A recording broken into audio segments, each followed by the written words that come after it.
Olá, Tutameia apresenta agora uma nova entrevista de nossa série sobre o golpe militar de 1964, que está completando 60 anos. Estamos nós aqui nos nossos estúdios domésticos, a Eleonora. O Rodolfo. E do outro lado da tela nos dá a alegria, a honra de estar aqui conosco, o Jânio de Freitas, que você já o conhece, claro, mas vou deixar aqui para Eleonora fazer as honras da casa e iniciar essa nossa entrevista. Eleonora.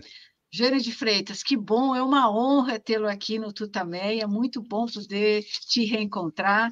Jânio de Freitas é um dos principais nomes do jornalismo brasileiro, inovou, né, por onde passou, né, trabalha, está aos 91 anos trabalhando, hoje está no Poder 360, trabalhou décadas na Folha com a sua coluna de política, né, revolucionou redações como Manchete, Correio da Manhã, Jornal do Brasil, enfim, conhece tudo de mídia, de poder, né, e nós vamos conversar aqui sobre o golpe de 64. Jânio, onde é que você estava no dia do golpe?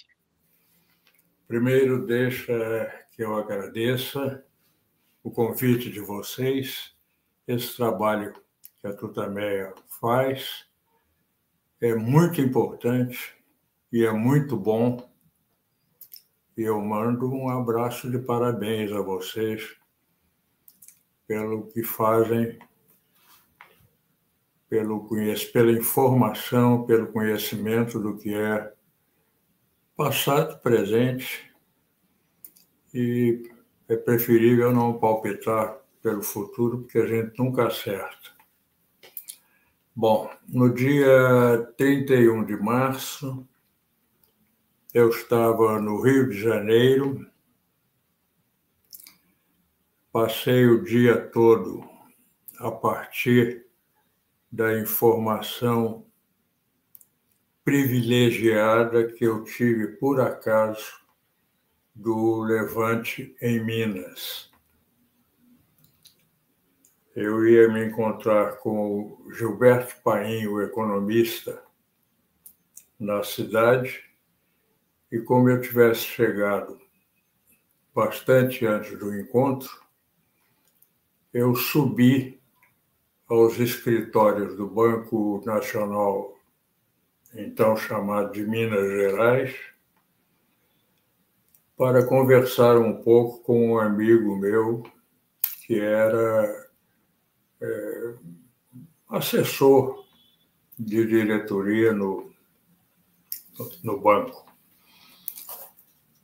E ele estava, quando eu cheguei, estava excitadíssimo, embora sozinho na sala, porque havia recebido a informação do pessoal que trabalhava com os teletipos do banco, a notícia de que havia chegado uma mensagem de Belo Horizonte informando que o levante havia começado.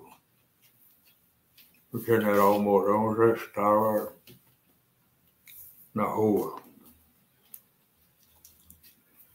Essa notícia não havia saído ainda em lugar nenhum, em rádio nenhuma, nem lá nem cá.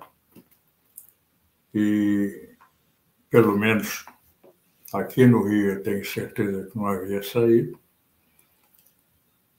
E eu desci para encontrar o Gilberto Paim, e ele me disse: vamos dar um pulo, então, ali no Conselho de Segurança. Ele era muito amigo pelo menos, acho que bastante amigo, porque trataram-se com muita intimidade quando nós chegamos lá. Ele e o secretário do Conselho. E também no Conselho não havia informação sobre o que estava acontecendo. Eles ligaram, creio que para a segunda sessão aqui do Primeiro Exército, e foi negado. o levante. Não, tá tudo tranquilo, não há nada. Já era o golpe em ação, negando o levante do Mourão. Quando ligaram, se não me engano, para Minas, ou, enfim, para um outro lugar, souberam que havia alguma coisa. E se agitaram aí, passaram a mover-se, a movimentar-se. Nós ficamos lá um pouco, conversando ali, vendo o que saía.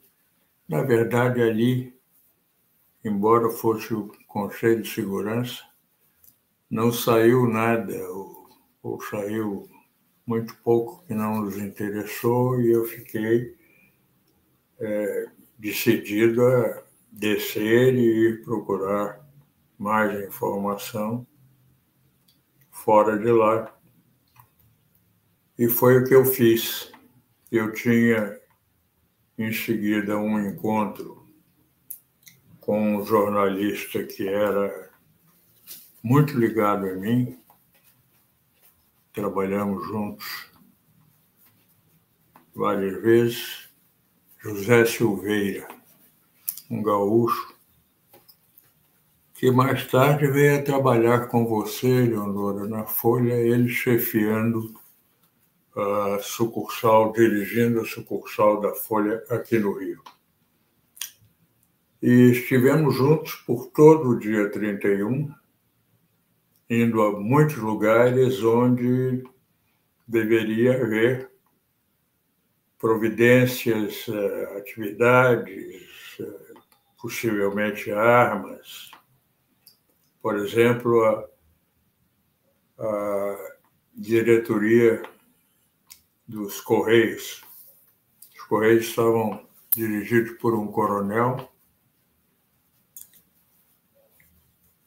que constava ser, e constava, sobretudo por iniciativa dele, uma pessoa com que, em qualquer eventualidade, o governo e a legalidade podiam contar. Os Correios estavam preparados e tal, ele e sua equipe. Mas não havia nada. Estavam perfeitamente tranquilos.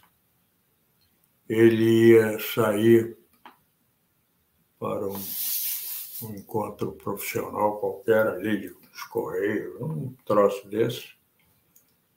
De fato, saiu, e nós saímos também, porque... E assim foi a cada lugar em que eu e Silveira estivemos. Já a notícia do levante do general Mourão havia sido divulgada.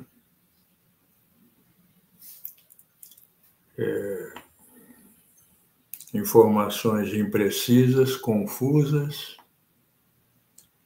Na segunda sessão do primeiro exército, não se conseguiu ser atendido por ninguém. Os meus amigos e conhecidos coronéis, a quem eu procurei por telefone, não estavam acessíveis.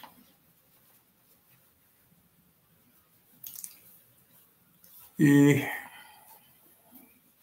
as notícias e os fatos de que Silveira e eu tomávamos conhecimento no correr do dia foram todos muito negativos, muito inquietantes. Na Cinelândia começou a juntar-se povo, porque ali é a sede do Clube Militar. Nós não ficamos parados ali, onde mais tarde houve um incidente com morte negada pelo Exército, pela polícia e pela imprensa do Rio toda, aliás, do Rio não, a imprensa em geral, as rádios, TVs, e resolvemos dar uma passada na casa do Luiz Carlos Barreto, que era, na época, um ponto de encontro ali em Botafogo. Era uma casa com dependências, uma casa antiga, com dependências fartas, e estávamos lá por um breve período quando chegou Leon Hirschman, o cineasta também, com a palavra de ordem ao que ele anunciava. Tinha ido levar para comunicar aos colegas de cinema a palavra de ordem do Partidão, que era nada menos do que esta: recuo organizado, cabeça fria e recuo organizado. Ou seja, o Partidão retirava-se da possibilidade de resistência, pelo menos temporariamente. Com o correr das horas depois dos dias, vimos que não era temporariamente. E assim, inútil foi o meu dia 31. A partir de dada altura, panfletos começaram a ser jogados nas cidades e eu passei a coletá-los para fazer uma documentação. Veio no dia 1º e confirmou a piada popular do dia 1º de abril como dia da mentira. Ficamos 21 anos na democracia que os militares vieram instaurar, como diziam de boca cheia, vinham restaurar a democracia com a revolução. A revolução que não houve e a democracia muito menos. Foi isso. Jânio, queria ver se você podia detalhar algumas coisas que você falou nessa sua primeira resposta. Esse incidente, você tem mais informações sobre esse incidente com morte na Cinelândia? Esses panfletos que você recolheu, o que eles diziam, o que eles propunham, se eles tinham assinatura, enfim, o que eram esses panfletos? E você estava, na época, em que jornal ou revista? Eu tinha saído muito recentemente do Correio da Manhã. Eu fui diretor, redator-chefe e superintendente do Correio simultaneamente, superintendente do Correio da Manhã. E havia saído muito recentemente porque o dono do Correio, Paulo Bittencourt, havia morrido de um erro no tratamento de raio-x de câncer de pulmão na Suécia.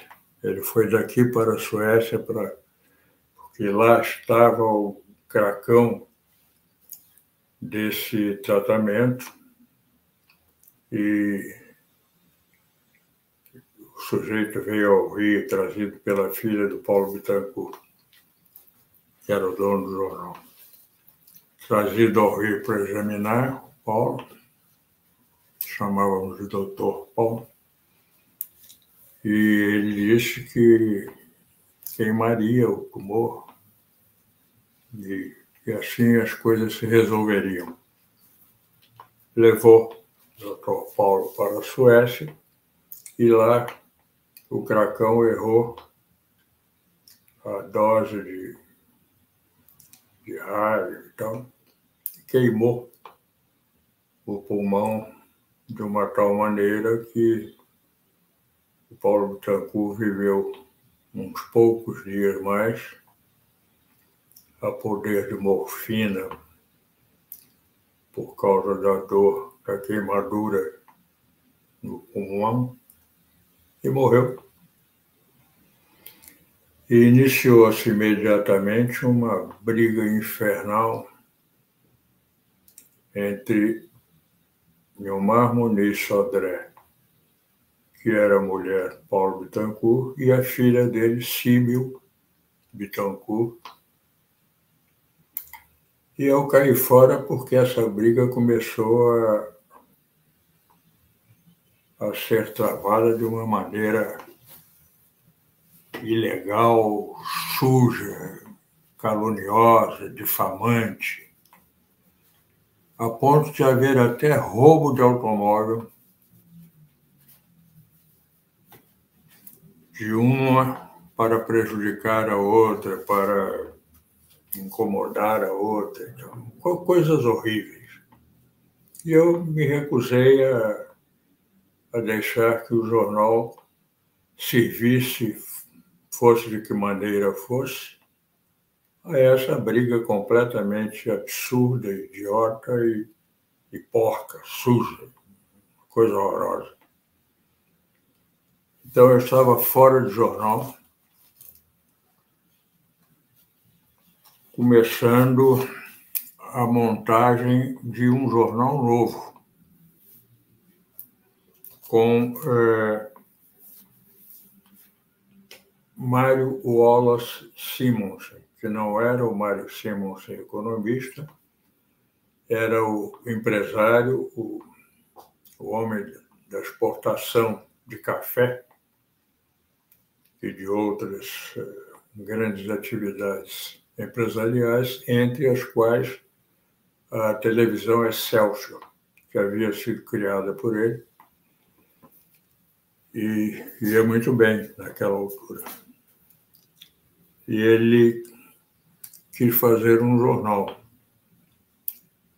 coisa com que eu naturalmente sonhava. Então começamos a trabalhar para isso. Comecei a montar uma equipe para trabalhos iniciais e tocamos. Houve até a compra de um prédio magnífico, parecia ter sido projetado para o jornal. E mais tarde eu resolvi parar o projeto com a discordância dele, mas eu estava convencido de que os militares haviam, daquela vez, decidido apoderar-se do governo, do país, da República. Eles discordavam, chegou a haver uma reunião de que participou o Cláudio Abramo, por exemplo, porque o Cláudio estava dirigindo um jornal, um pequeno jornal, que o Mário Simonsen havia comprado em São Paulo. Notícias Populares, eu acho. E então veio uma reunião, porque o Jornal do Rio seria, o de São Paulo iria ser modificado também, e o do Rio seria, digamos, o centro jornalístico da operação de comunicação do grupo Simonsen. Televisão, ele pensava em comprar uma rádio, mas eu finquei o pé, disse, não, eu não vou fazer nada que exija investimento, e para fazer esse jornal tudo exige investimento, porque vai ser um dinheiro perdido. Eles vieram para ficar e eu não sei até quando. Nós não temos nenhum elemento para prever mais ou menos que seja uma estimativa, pelo menos, do tempo em que esses golpistas vão ficar. O fato é que eu estou convencido de que eles vão ficar porque as providências que eles estão tomando não são providências de quem vai deixar o país pouco depois do golpe, serenadas um pouco as coisas depois do golpe, como se deu nos golpes de 45, 54, 61 mesmo, né? E ali a coisa, o jornal parou, eles venderam o prédio. E quanto a outras duas coisas que você perguntou, que eram, diga lá. A questão do incidente com morte na Cinelândia e o conteúdo, ou a origem dos panfletos, que você falou que começou a recolher os panfletos, também falou desse incidente com morte que foi escondida pelos jornais. Ok. Os panfletos, mais tarde, eu vim a saber que tinham sido, pelo menos em grande quantidade e iniciantes, né, tinham sido feitos pelo IPES ou IPES, que era uma central de conspiração que contava com militares e empresários do Rio e de fora. Tinham muito dinheiro, falsificaram muita coisa, fizeram grandes fraudes informativas durante a conspiração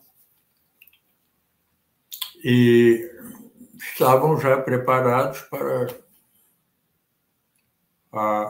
o levante, o início da reação deles a um imaginário golpe do Jango, ou para fazer a propaganda do golpe deles. Então, tinham esses panfletos que eram na velha linguagem, abaixo a ditadura, Jango fora. Era isso, uma propaganda bastante vulgar e sem nenhuma originalidade, sem nenhuma veracidade. Era pura propaganda de agitação. E a morte no clube militar, na calçada, foi testemunhada por muita gente. O tiro veio efetivamente da sacada do clube militar para manifestantes que ali em frente agitavam, atemorizaram muito os militares que tinham caminhado para lá, se alojado lá, ao saberem do início do golpe. Esse incidente da morte foi fotografado, inclusive. Houve fotografia de uma pessoa morta em frente ao clube militar na Cinelândia. O Jornal do Brasil teve essa fotografia. e decidiu que não a publicaria. E depois passou a informar que no dia 31 não tinha havido nenhuma morte no Rio. Essa, pelo menos, hoje. Jânio, esse episódio me leva a perguntar sobre os jornais e a mídia naquele momento. Como é que você define, o que te chama a atenção quando você pensa no que era esse ambiente midiático naquele momento? Os jornais, quase todos, até o dia 30,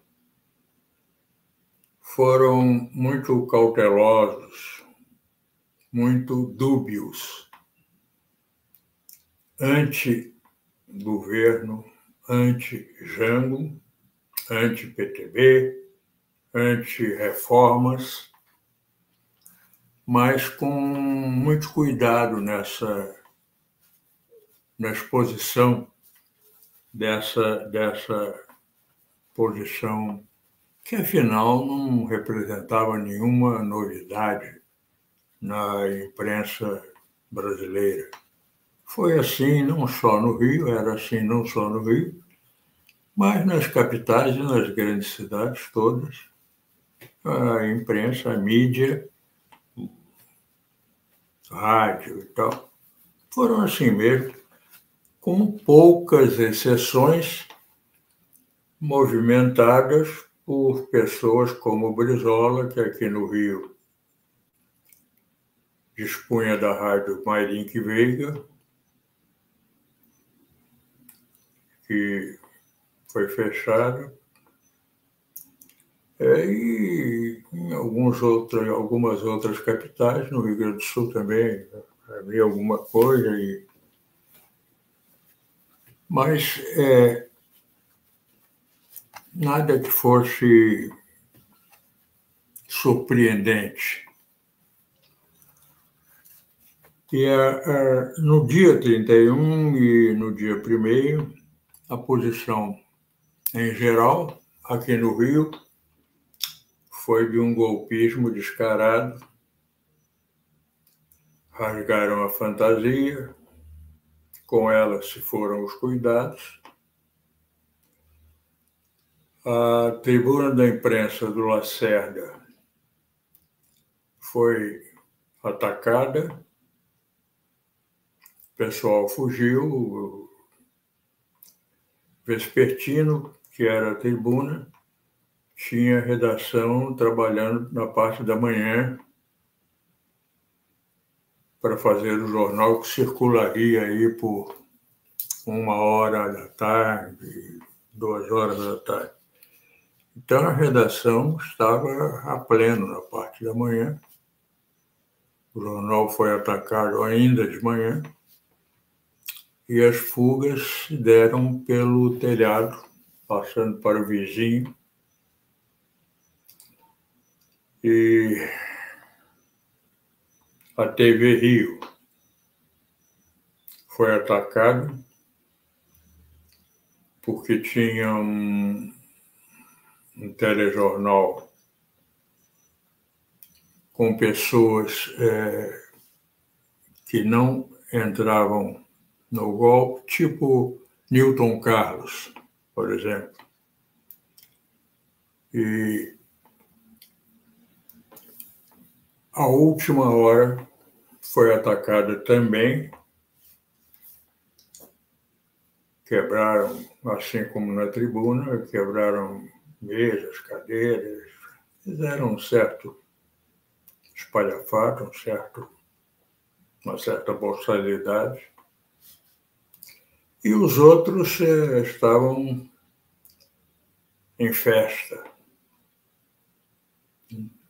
A Mairink foi posta fora do ar, a Rádio Nacional também.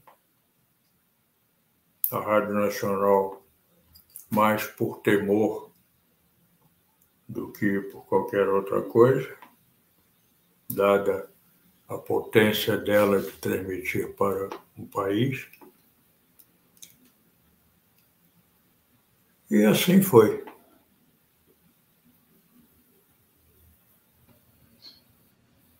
Logo nisso você falou, a gente falou do 31 de março. E o 1º de abril e os dias que se seguiram? O que você viu no Rio de Janeiro, as movimentações, o que você acompanhou ali naqueles dias, imediatamente depois do golpe? Olha, os dias subsequentes foram iguais. Havia as notícias, as informações de cocheira e tal, que alguns conseguiam obter, sobre pessoas presas, outros que se sabia que haviam fugido, sumiam, estavam sendo procurados, casas visitadas, muitas casas visitadas, por polícia, por exército, por marinha, muita gente presa, artistas presos, Mário Lago e outros reconhecidos como comunistas ou de esquerda ou reformistas.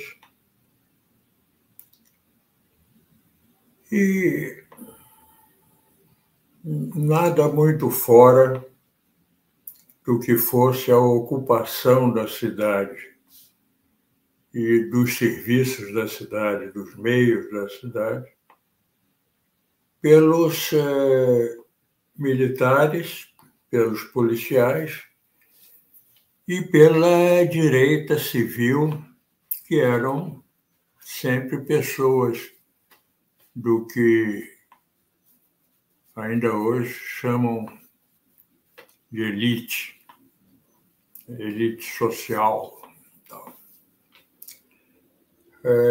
que compunham, por exemplo, o Comando de Caça aos Comunistas, CCC, movimentos anti-reforma, o IPES mesmo comandando muita coisa e muita gente. E isso perdurou. Isso foram semanas, depois meses, com notícias de prisões, com notícias de tortura que começaram muito cedo. Torturas na polícia, torturas no exército e torturas na marinha, estas da marinha especialmente ferozes pelas notícias que chegavam. E depois confirmadas com tudo que vocês e todos nós sabemos. Quando você fala das notícias, isso tudo, como é que aparecia na mídia, se é que aparecia nesse primeiro momento, e você disse nessa primeira fala inicial que você percebeu que não era um golpe como os outros do passado de curta duração. Por que você percebeu isso? Quais foram esses elementos que te levaram a essa conclusão? E a importância dessa, digamos, dessa visão do partidão, do recuo organizado, né, para esses anos iniciais da ditadura militar. Isso, de certa forma, abafou uma resistência, ou a resistência naquelas condições era muito difícil de ser feita? Eu acho que não havia nenhum esquema de resistência. Quem falou em resistência antes do golpe foi o Brizola, que nesse dia não tomou nenhuma iniciativa de usar os tais grupos dos 11, e fez muito bem, em adotar essa cautela, porque não havia preparo nenhum para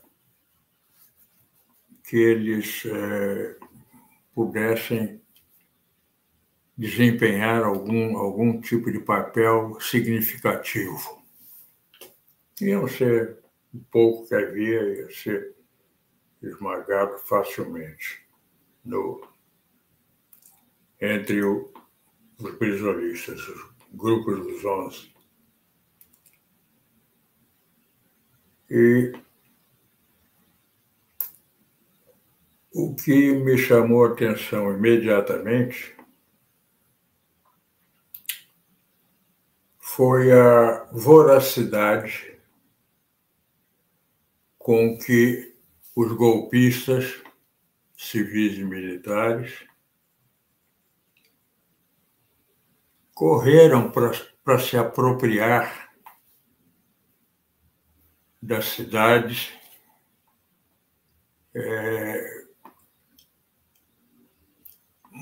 mais do que da cidade propriamente, das estatais, por exemplo, dos instrumentos de poder. Petrobras foi invadida imediatamente, caçados funcionários da Petrobras, presos, vários.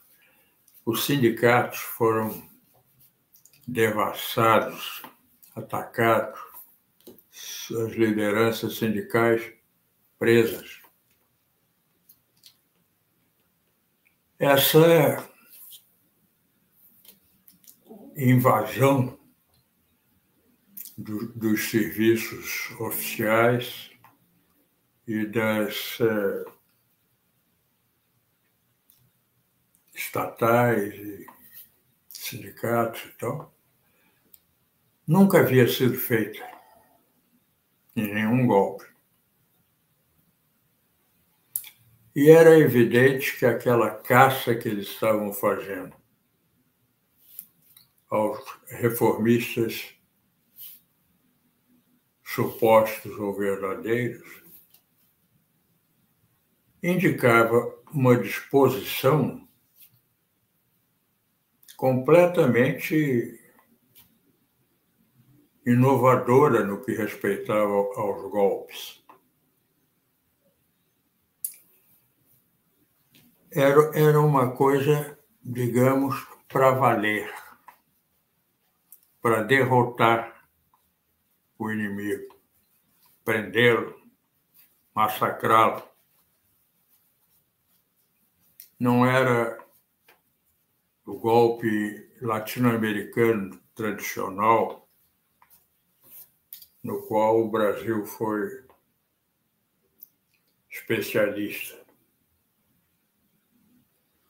Mais precisamente, os militares brasileiros foram especialistas. Não, era um golpe novo, muito inflado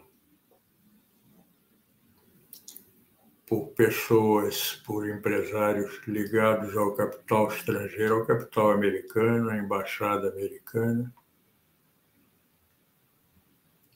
Então, era evidente, para mim, pelo menos, era evidente que não se podia esperar que, como muitos diziam, daqui a pouco eles saem, como sempre aconteceu. Não era isso.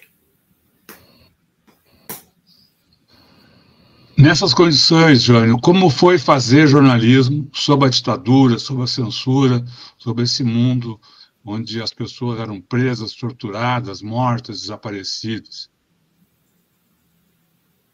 Eu não tive emprego nesse período.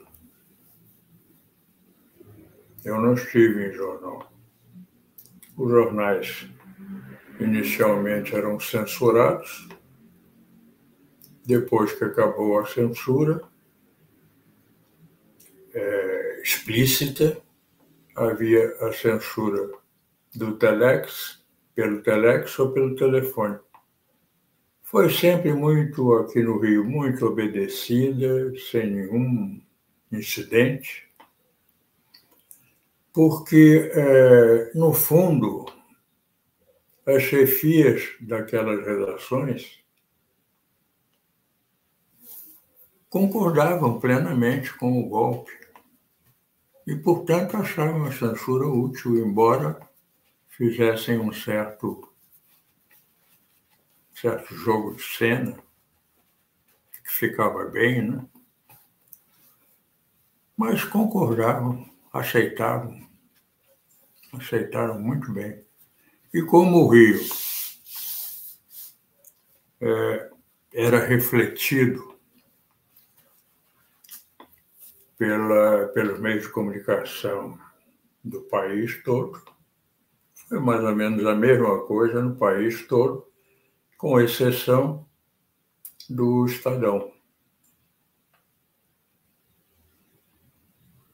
que deixou espaço em branco, depois publicou receitas, orações. Tal. Era uma atitude também típica do Júlio Mesquita, ainda Júlio Mesquita Filho, e era uma coisa, digamos, de elegância de dono de jornal, essa categoria tão especial, não só no Brasil, mas no mundo inteiro. Aqui, especialmente. No mundo subdesenvolvido, especialmente. Eu só vinha a trabalhar em jornal muito tempo depois. E encabecei uma lista apresentada pelo Juracy Magalhães, ministro da Justiça, numa reunião do dono do jornal, aqui no Rio, no Ministério da Justiça, ainda em funcionamento no Rio. E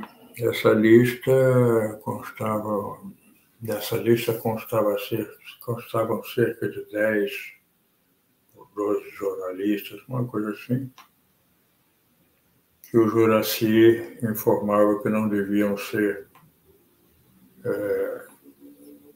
postos nas redações ou mantidos nas redações.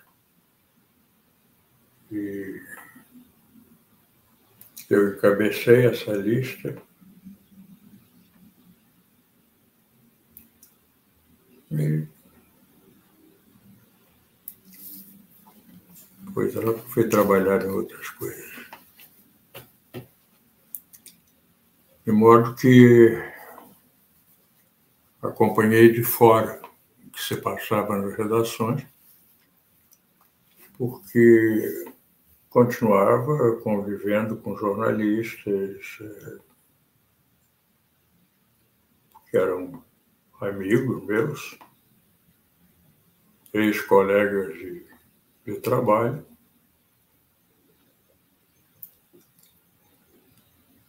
E só.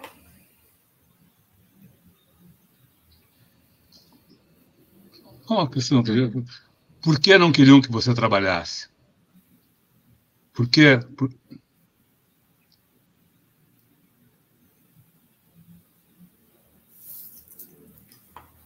Eu acho... E os outros, você e os outros da mesma lista, né? Eram pessoas que os haviam incomodado de alguma maneira ou tinham posições muito claras. Por exemplo, nessa reunião, a dada altura, o Juracy disse que queixou-se, acusou o Globo de abrigar comunistas na redação, e era desejo do governo que os comunistas fossem afastados, demitidos. Então, Roberto Marinho ouviu e deu ao Juracy uma resposta que devia ser histórica, mas poucas pessoas sabem dela. Disse: cuide dos seus comunistas, que dos meus cuido eu. São dos meus mais leais funcionários.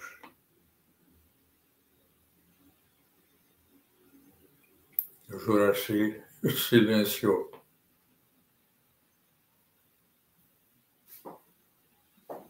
Então, era esse propósito de excluir qualquer sinal de reformismo, de esquerda, de comunismo, em qualquer lugar. Esmagar essa coisa por bem ou por mal. Cassações em quantidade, cassações de direitos civis e políticos em quantidade, muita gente fugindo do Brasil, tendo preservar a sua liberdade no exterior, e no mais era o que são todas as ditaduras. Essa coisa desumana, prepotente, burra, arrogante e covarde.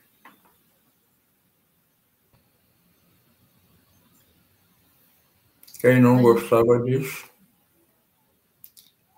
entrava em cassação, em lista, em prisão, em exílio, em embaixada para se asilar.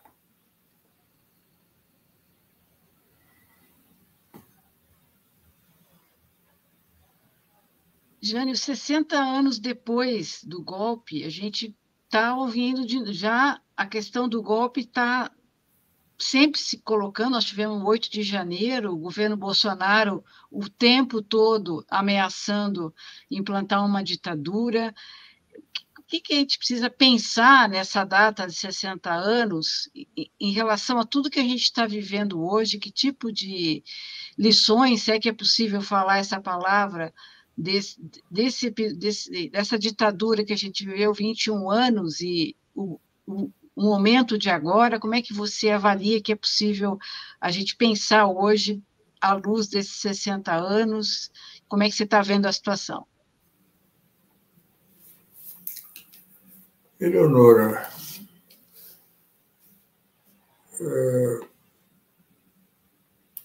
a concepção que os militares têm do seu papel num país como o Brasil é mais ou menos a mesma na América Latina toda, não mudou. Não mudou porque não houve nenhuma iniciativa. É fácil entender que não convinha tomar nenhuma iniciativa, não convinha a eles, no sentido de melhorar a concepção do papel do militar num país necessitado de desenvolvimento para atender a uma gigantesca população que vive na pobreza, para se prevenir da eventualidade ou da probabilidade de um futuro problemático, traumatizante. Não houve nenhuma alteração para melhor na formação militar. Seguiu aquele beabá que os americanos impingiram. Então, um Bolsonaro não é um fenômeno. É um capítulo a mais de um correr de fatos que vão passando a história, foram passando a história, continuam passando, ocorrendo e passando a história. E, do meu ponto de vista, esse processo está longe de terminar. Como é que ele vai prosseguir? Eu não sei. Não tenho nenhuma expectativa, para pior nem para melhor. Não, eu não sei. Não, também não conheço, nem ouvi falar de alguém que saiba. Ou que tenha, saber, no caso, não é saber exatamente, é ter uma opinião a respeito de como as coisas vão continuar se desdobrando. O 8 de janeiro é uma parte do capítulo Bolsonaro, o capítulo que levará esse nome, mas que ficou muito claro que o Bolsonaro era um testa de ferro das Forças Armadas. Ainda é. Só isso. Um pobre de cabeça, paupérrimo de cabeça, de caráter, de ambição, muito rico de ambição, e sem nenhum respeito pelo próprio país, nenhum. Quando o Geisel disse que o Bolsonaro era mau militar, ele foi muito generoso. O Bolsonaro é mau tudo. E se estiver em um posto onde possa exercer algum tipo de influência ou prestar algum serviço maléfico, ele vai entrar com as qualidades negativas que ele tem.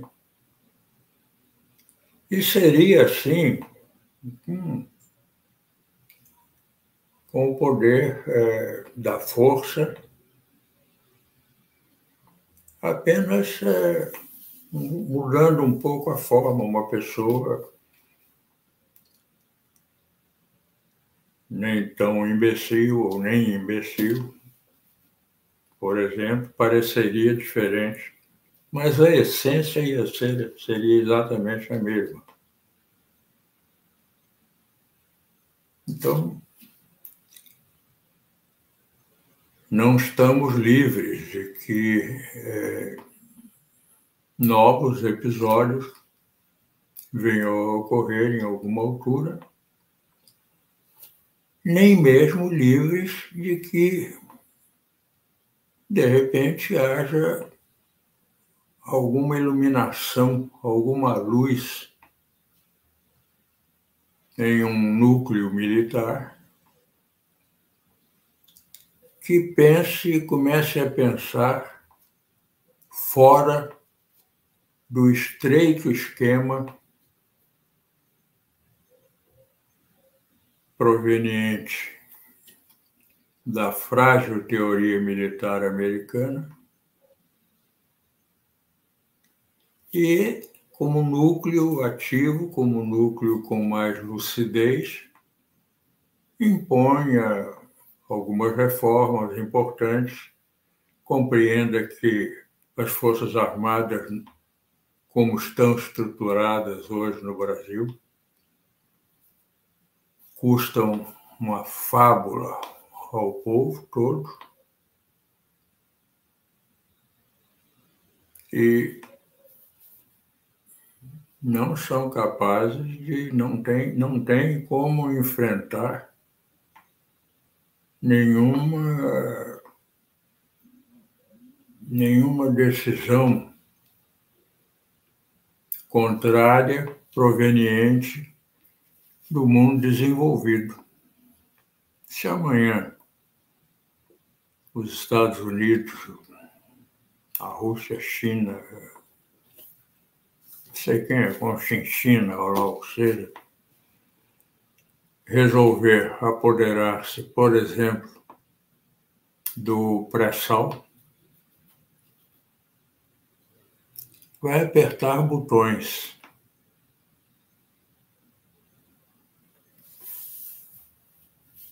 para abrir o acesso àquilo que queira. O Brasil nem sabe onde estão esses botões. Não conhece nada do que é o moderno armamento, o que é o mundo militar atual. E também não pesquisa para chegar perto disso. A milicada que vai para fora continua aprendendo aquelas velhas coisas, com o acréscimo de uma vírgula, a retirada de um ponto e vírgula substituído por um ponto, e tudo na mesma.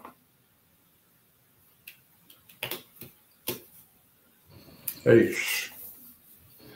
Jânio, quando você... É o que eu penso. Certo. Jânio, quando você falou do projeto apresentado a você pelo Mário Wallace Simonsen, você falou, era tudo que eu sonhava. Como é que você decidiu ser jornalista e o que você sonhava, o que você imaginava que era o jornalismo, o que você sonhava em fazer como jornalista?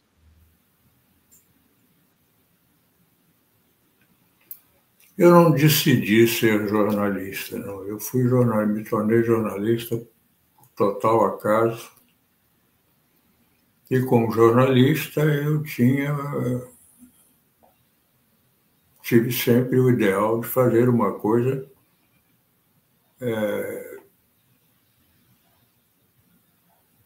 que tivesse caráter jornalístico em todos os sentidos e prestasse o serviço a que se destina o jornalismo. Com qualidade, com a melhor qualidade, aberto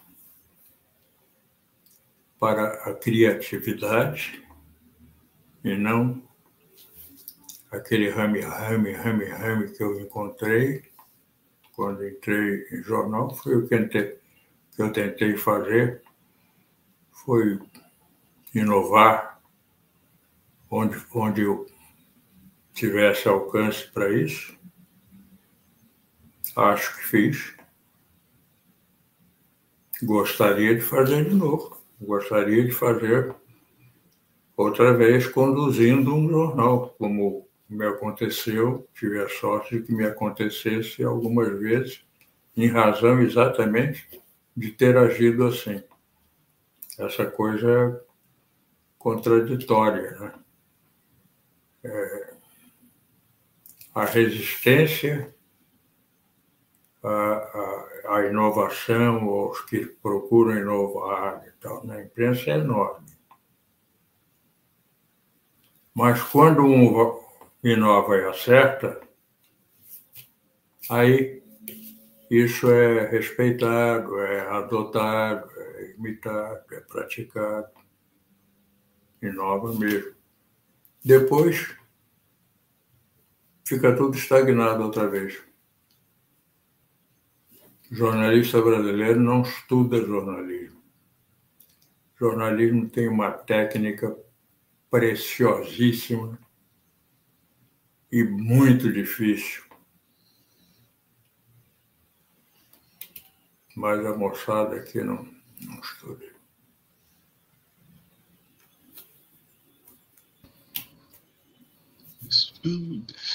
Jânio, a gente queria agradecer muito a sua participação aqui no Tutameia, nessa série que a gente está fazendo sobre o golpe militar de 64. Queremos agradecer também a participação do público. Lembramos que essa entrevista fica disponível em todos os canais Tutameia, é só buscar por Tutameia TV, e você nos encontra nas várias plataformas de podcast, no Twitter, no Facebook, no YouTube.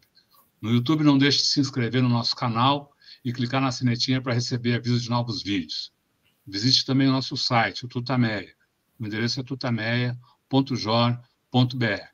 E agora, antes das despedidas, a gente devolve a palavra para o nosso querido convidado, Jânio.